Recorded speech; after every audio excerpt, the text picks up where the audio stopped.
the ancients knew of and used 7 different planets. These are often called the 7 ancient planets, or the 7 planets in our solar systems that the ancients were largely aware of. These were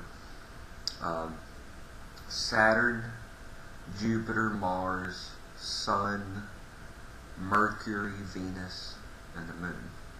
So these 7 ancient planets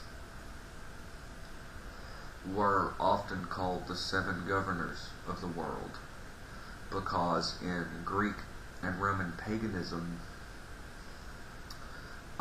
these were seen as governors, and that they controlled the power called fate.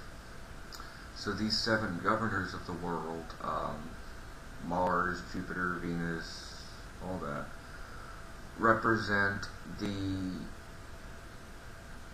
7 different forces in the universe. Venus was love and romance, and passion. Mars is war and anger and all of that. Mercury is wisdom and knowledge. Jupiter is sovereignty and rulership and wealth.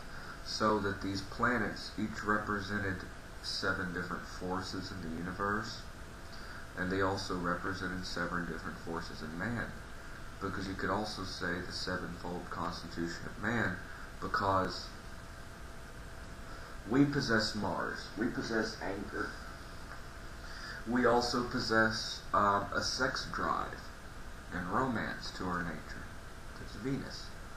We all have ideas and knowledge and wisdom.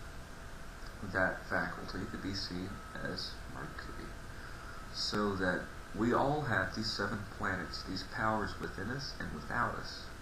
They exist in the microcosm and the macrocosm.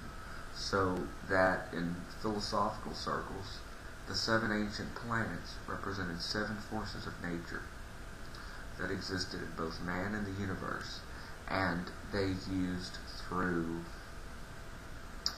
the pagans and modern day ceremonial traditions, Wiccans, different groups have always used theurgy or magical practices to try to call down these 7 forces and to utilize them.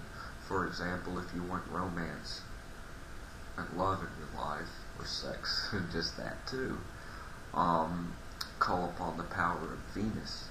And they're said that there's certain ways to be able to call forth that power in the universe. So those are the 7 ancient planets and 7 governors of the world.